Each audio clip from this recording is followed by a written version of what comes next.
Well, thanks everyone for those fantastic discussions. I was so excited and energized to be sitting in and listening to everyone kind of sharing their experiences and perspectives working in each of those markets, and just to see the exchange and networking that happened. That was really fantastic. So thanks again for all of those insights that you shared.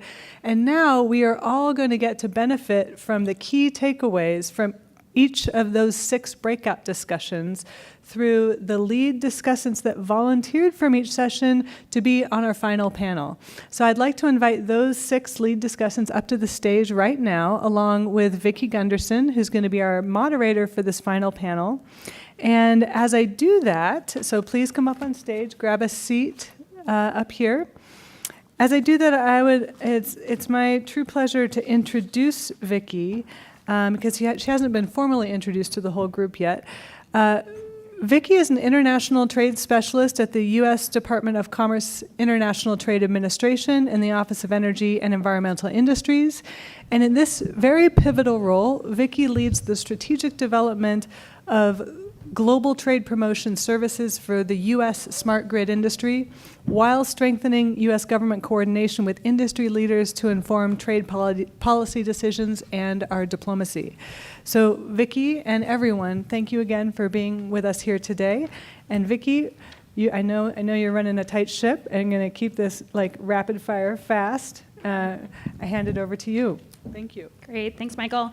So it's me and the 6 of us and Ethan standing before more networking, I think, which is probably what y'all really want to do.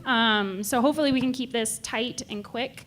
And if each of you can provide just three key takeaways, no more than 3, you get three bullet points. It's very Washington. You get 3 fingers and that's it.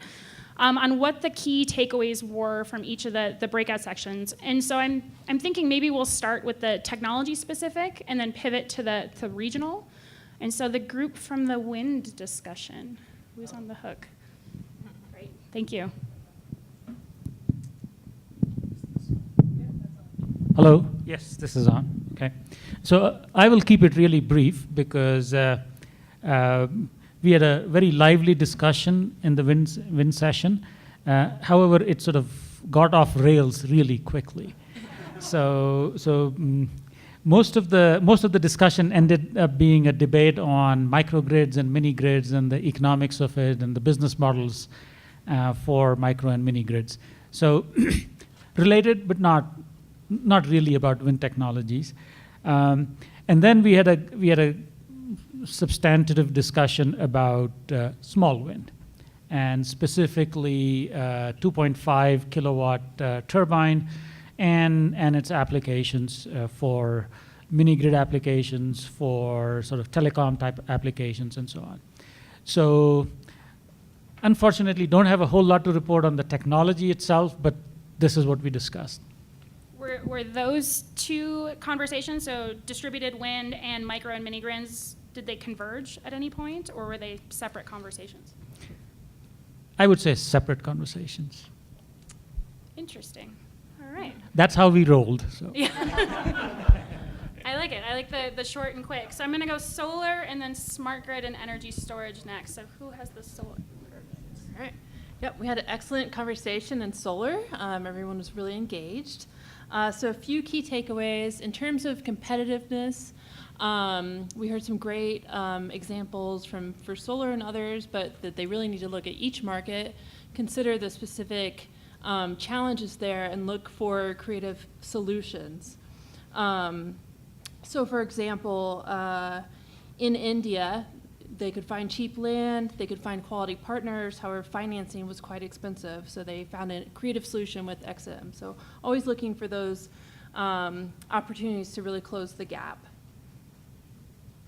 Another key thing is that we talked about, when we're talking about solar, we need to consider the broad opportunities. So the broad group of technologies beyond just solar power, but thermal, heat, cooking technologies, others we need to consider the broad array of applications, utility scale, distributed generation, off-grid, and to also always think about the broader group of co-benefits too. So think about opportunities for energy access, thinking about jobs, thinking about local partners and building capacity and how to do that in a true partnership. Another key point that was brought up was continuing innovation. So not only on R&D and technology aspects, but considering balance of systems and soft costs. I think that's about it.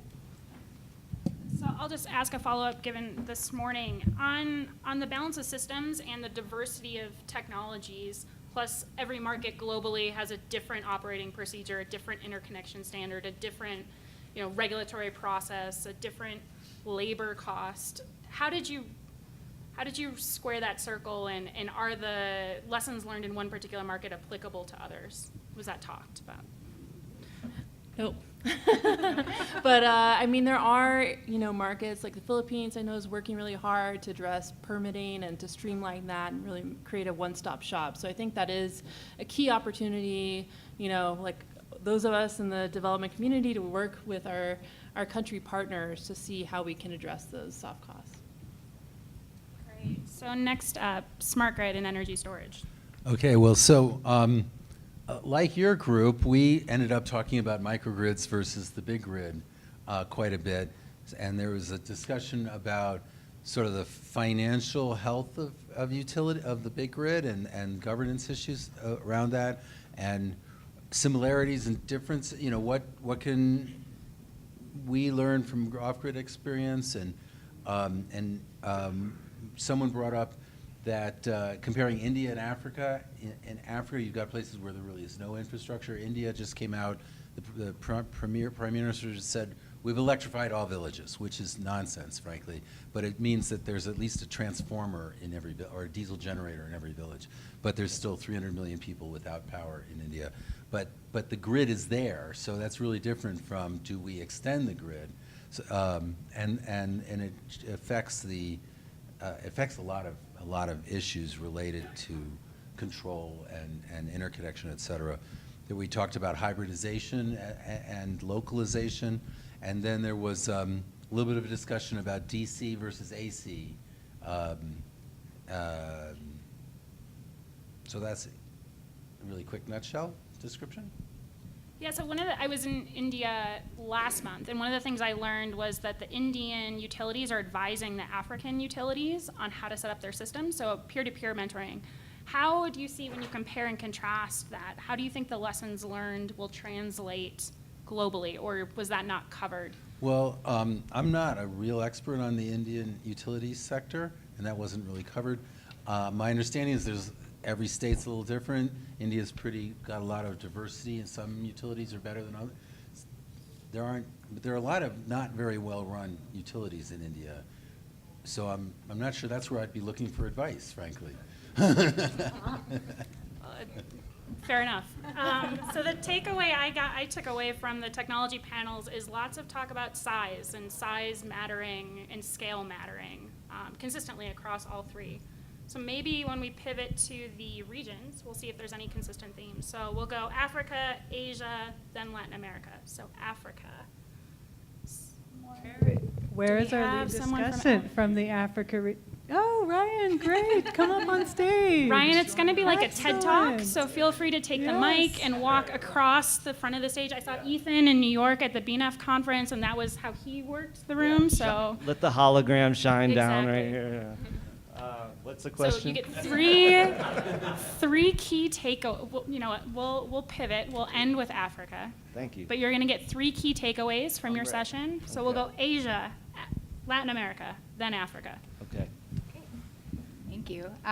So in the Asia group, we had a winding conversation. I'd say we talked a lot about the differences and similarities between China and India as kind of the big drivers in the region and their influence globally, but within Asia as well. The importance of Southeast Asian countries and Central Asia, which we often don't hear about. So that was great to hear a little more about some activities there.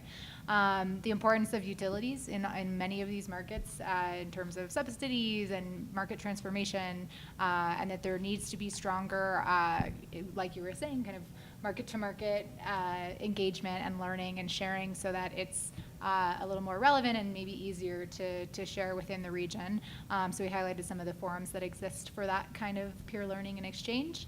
And then the last piece was,